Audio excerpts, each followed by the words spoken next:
Hello, and welcome to the Logistics Management Podcast Series. My name's Jeff Berman. I'm Group News Editor for Logistics Management Magazine and also the Peerless Media Supply Chain Group. Today, it's a real pleasure to welcome Matt Muenster to the podcast. Matt is the Chief Economist at Breakthrough. Matt's area of influence spans from forecasting both fuel and freight markets to quantifying global risk factors and connecting macroeconomics with the everyday experiences of shippers. Using research, industry data, and understanding of market fundamentals, Matt informs actionable strategies for some of the world's largest brand shippers. His expertise has been utilized in a variety of different publications, including, of course, Logistics Management, Bloomberg, and many others. Matt has a master's in economics from Bowling Green State and a Bachelor of Arts in Communications from St. Norbert College. Hey, Matt, welcome to the podcast. Hi, Jeff. Thank you so much for having me on. It's my pleasure. Yeah, absolutely. Matt, before we jump into sort of the nitty-gritty stuff, can you just please provide the audience with a real quick overview of what Breakthrough does, main services, types of customers that you guys serve, things like that? Absolutely. Breakthrough provides transportation management technology and market insights to many of the world's most reputable household brands. We are in the market to serve shippers. We do so on a number of fronts. We're about a 20-year-old company, and our core technology was helping to bring transparency to the market in the transaction of energy costs on a shipment of goods. This began with truckload shipments between shippers and their carrier partners. We've greatly expanded to manage the energy transactions that are occurring in other modes of freight, such as intermodal or international container shipping on oceans. We provide, as we've aggregated data, a number of freight services can help shippers manage their RFP process. And as we all know, a growing trend in the market and a necessity for so many business is coming to terms with what the transition to greener energy means for their business and ultimately becoming far more sustainable. So we're able to use the data and information that we've gathered in managing the energy to move goods around the country and around the globe to help shippers take action and reduce the emissions in moving those goods to market. All right, terrific. Thanks for that overview. So Matt, I thought a good place to start would be the recently issued, I believe it was the advanced estimate for third quarter GDP, which came in at 4.9%.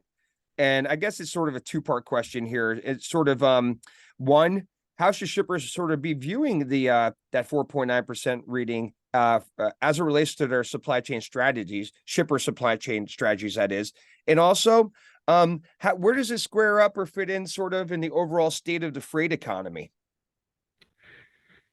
Excellent question. I think I can start by addressing the point that with any GDP estimate, especially any that can beat estimates, we'll take it. So 4.9% did beat estimates for the third quarter.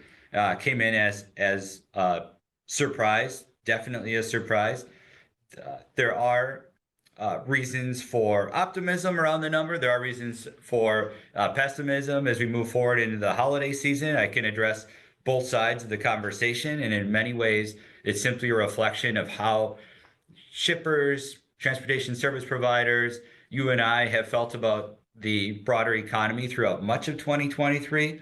Mm-hmm. It's been a year of imbalanced indicators. On the one hand, we felt reasonably well about the persistence of employment. We've been able to keep a relatively low unemployment rate. Wages in real terms, so in inflation adjusted terms, are growing. That had been a challenge for really 2020, 2022, beginning of 2023, but they've returned to a point which they're growing in real terms. They're exceeding inflation, which is positive, and that bodes well for the economy. On the flip side, we obviously know consumer spending has been decreasing for some time. We understand there have been headwinds to manufacturing as demand has decreased. We've had imbalanced inventories that were a large challenge, especially at the turn of 2022 into this year, and put the freight market into a slump for much of 2023. And so with any headline figure, which they don't get much larger than GDP. Yeah. There are all these factors that exist in the backgrounds about really how we should feel about it. And as good as the 4.9% feels, it's very convoluted and continues this theme in 2023 of being an imbalanced experience in the market. Okay, got it, got it. And then sort of the follow up there, we look at the freight economy. Obviously, you had talked about sort of the reduction in consumer spending. There's obviously all these mixed signals out there. Been talk of a freight recession. Duration is sort of up to the individual, I guess. I've heard over the last 70 weeks. I've heard over the last 50 weeks. I mean, it just, I guess it depends on where you're coming from on that. When we look at the freight economy slash freight recession, what are some of the things that sort of jump out at you, Matt? So first, we have been in a freight downturn for much of 2023.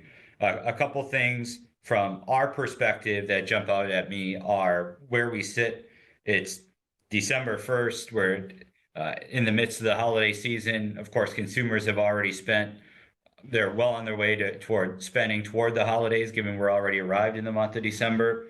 The Right. expectation from uh, many different data sources is that this year's holiday season wouldn't quite be robust as last year's holiday season in terms of consumer spending, which wasn't quite as robust as 2021's holiday season. And so we're continuing to be in a slide in terms of consumer spending. And some of that seems rather concerning, although it did begin at an extremely overheated pace in 2021 that simply was never going to be sustained post-pandemic in the rate in which we were spending on goods at that point in time.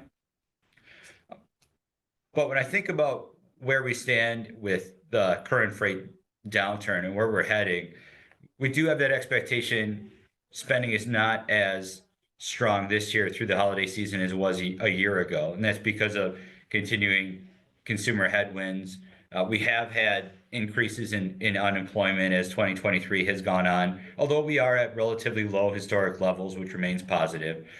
We don't have the kind of earnings from corporations we had a year ago, 2 years ago, for many of them, anyways. Those that did make it through the pandemic with some support from greater goods spending, for example. We are having a more fluid supply chain, which is a positive, but Yeah. much of that's being driven by the fact that demand is down, which is the unfortunate flip of the coin and negative that comes with the given scenario. Something that has been positive is in some sectors, capacity that's available in the market for transportation has been resilient. For example, we've seen a lot of employment come out of the less than truckload segment. However, the long distance trucking segment has been much more resilient and capacity has been maintained as companies have looked to maintain their workforce. And so we have, again, this mix of experiences across the market. This freight downturn from our expectations is going to continue into 2024. From our freight demand forecast or our forecast that's considering the level of shipments that we'd expect to see from our shipper base. And to give you some numbers here, Breakthrough works with more than 150 shippers across numerous industries: paper and packaging, food and beverage manufacturing, durables manufacturing. We look at this data in an aggregated fashion. We have about $30 billion of freight spend that we're able to look at in near real time and Okay. try to surmise what's coming in the market. We put together this data and information, extend our forecasts out through 2024. It's our expectation, based on these data and macroeconomic variables that help drive the experiences of these shippers, that freight demand will continue to slump into the first half of next year. So the number of shipments we see across the market will continue to decrease on a year-over-year basis. We're finally going to see a flip in positive terms based on our forecast near the end of the second quarter, and expect that then in 2024 second half, we see some resumption of a more normal peak season growth. Now, I'm not talking about a 2021 peak season, even a 2022 peak season, but we're back to the pre-pandemic kind of expectation of year-over-year growth in a more normalized freight cycle in the second half of 2024. Okay, got it. Interesting.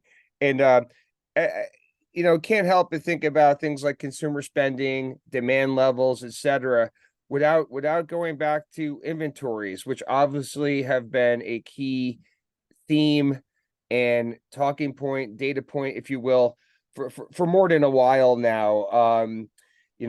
Obviously driven by the events of the pandemic, and we're still feeling them today to varying degrees. How would you sort of assess or gauge the current state of inventories? I mean, for a while there, and even still today, in many cases, when you walk through a retailer store, for example, things still look lean to a certain extent.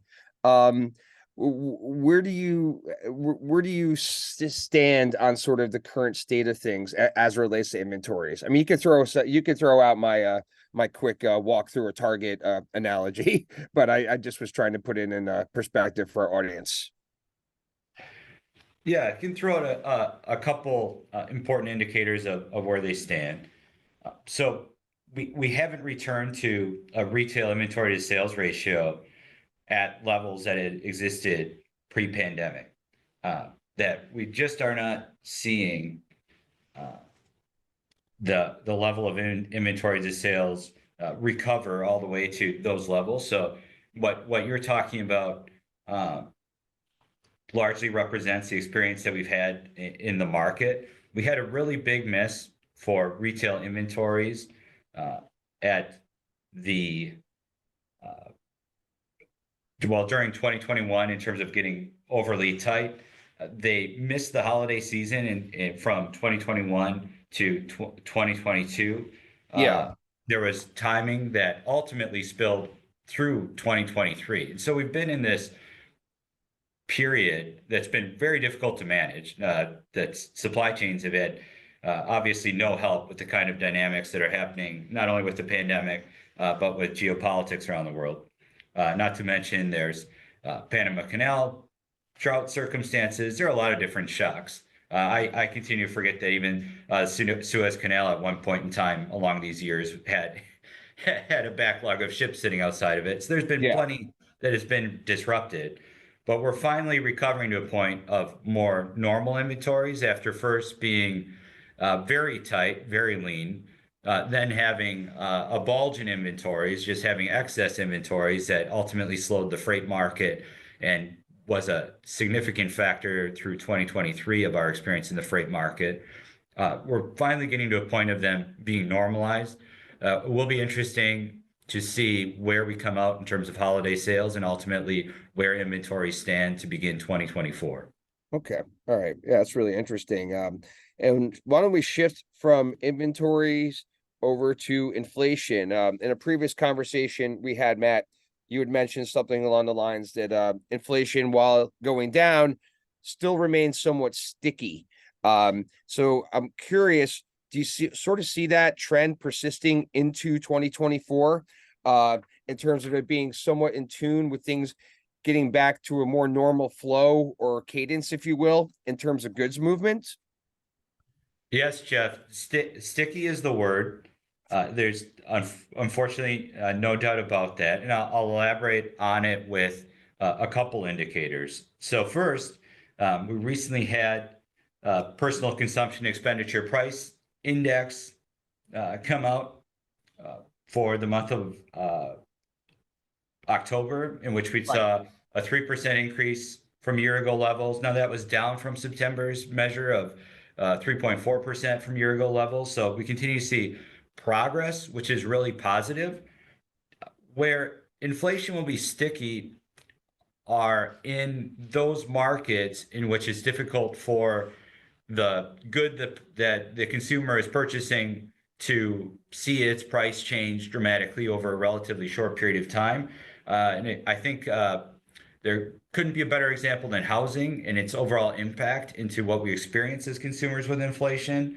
Yeah. So a couple of measures that really stand out to me are existing home sales and how they've continued to slow. They represent about 80% of the housing market, and we're at the lowest level of existing home sales that we've seen since 2010.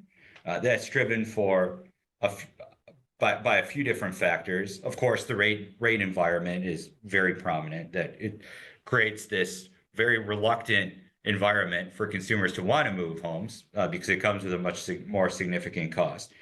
Yeah. But also because we've had relatively low supply of existing homes on the market, the price of those homes that are on the market has remained very high and had appreciated significantly over the last few years, given the dynamics of the pandemic and what it did for home values. But not only are single family homes and existing homes appreciating value, so too is rent. They go hand in hand. These markets and their dynamics go back and forth in driving the price point, one and the other.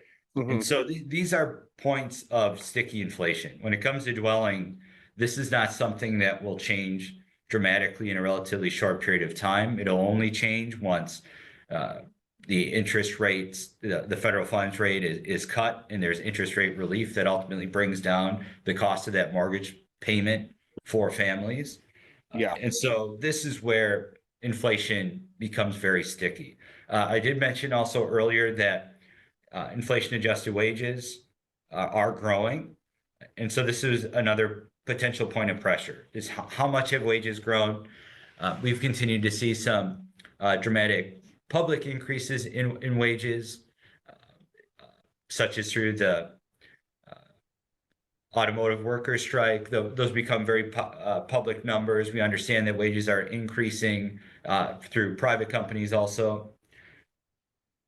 No, This combination of wages and ultimately housing, these are stickier dynamics to bring down the cost of or level of inflation over time. For this reason, I'm still of the opinion that yes, we have to live through this through 2024, and then inflation will only moderate over a period of years, even going into 2025.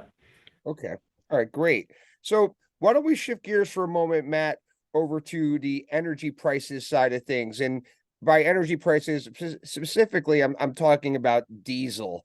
If you look at the data provided by the Department of Energy Information Administration, diesel's actually been on a downward slide for a while now. If I'm reading this correctly, it's been down for 5 straight weeks, and it's been down 7 of the last 10 weeks.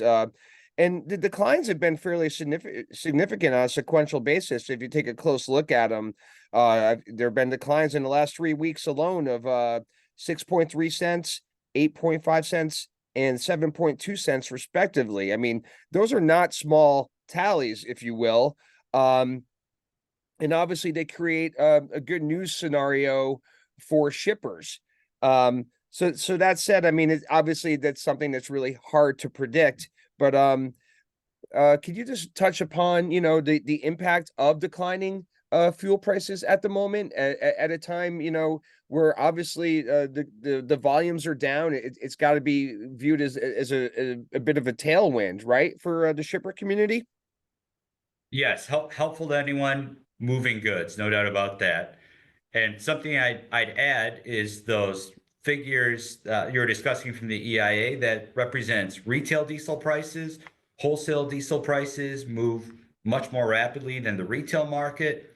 Ultimately, well-managed carriers can purchase fuel much closer to wholesale prices. That's where we help shippers manage their energy costs. And so if they're managing those prices closer to the wholesale market, or what really represents the market price of energy in the market, then they've actually received relief sooner. And so this is an important dynamic. It's been a unique market for diesel. As a consumer, we look at retail fuel stations every day. We can see there's a dollar difference, perhaps more than that in some geographies, between diesel and gasoline prices. Mm-hmm. Diesel did not have the pandemic experience that passenger vehicle fuels did. Diesel remained relatively constrained with its supply, and it's actually a dynamic that's continued to where we are now in December of 2023. When we look at 5-year diesel inventories in the United States, or I should say, if we look at where diesel inventories sit next to their 5-year average in the United States, they're still 10% below those levels, and there still remains price pressure onto diesel.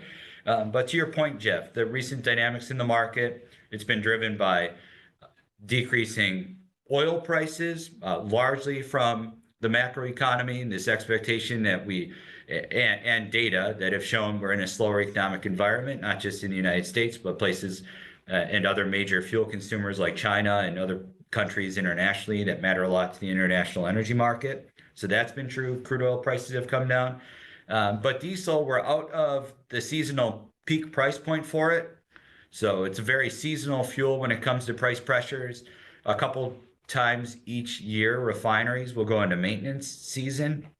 In the United States, this takes refining capacity offline in the spring and in the autumn. And in the autumn, it's particularly impactful to diesel prices because we know that the freight market is hot and the second largest consumer of diesel in the United States, the agricultural sector is hot because of harvest timing. And so it really makes this kind of triple threat, if you will, for diesel Yeah. prices, puts a lot of pressure onto them. Well, now into the month of December, this is coming off the market. And as you mentioned, shippers are getting that relief. Overall, into 2024, we still think diesel inventories remain relatively tight against their historic price levels or those prices that we had really much enjoyed through from 2015 to 2019. I also think it's true that there's a pretty firm floor on oil prices that exists around $70 per barrel. So we don't see a lot more downward price pressure from where we presently stand on oil prices. And this is something that, even though we're in a slower expectations for a slower economy in the first half of the year, we still think there's some support that keep diesel prices up in the market. Yeah, no, well said, well said. Just a couple more quick ones here, Matt. Something that we've obviously been paying attention to for literally years at this point. With the effects of the pandemic, as they began to subside, there was obviously an expected shift to services-based spending from good spending. When we were all sort of cooped up at home buying Peloton bikes and doing home repairs and things like that. Services spending obviously remains largely intact today. People going out to dinner, to ball games, concerts, etc. Subsequently, that obviously resulted in lower freight volumes across various modes and created higher inventories, which we discussed a few moments ago. So I'm just wondering, at this point now that we're obviously way past it, how do you think the shift to services spending has impacted, I guess, both the GDP impact as well as shipper strategies? It's been very profound.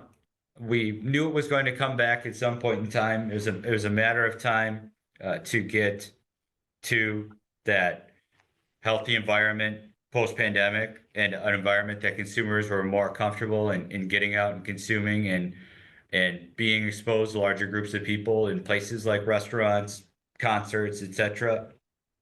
So as this transition has occurred, so too has that broader freight market slowdown occurred. And it's been driven by other factors such as consumers working through excess savings that had been accumulated over the course of the pandemic.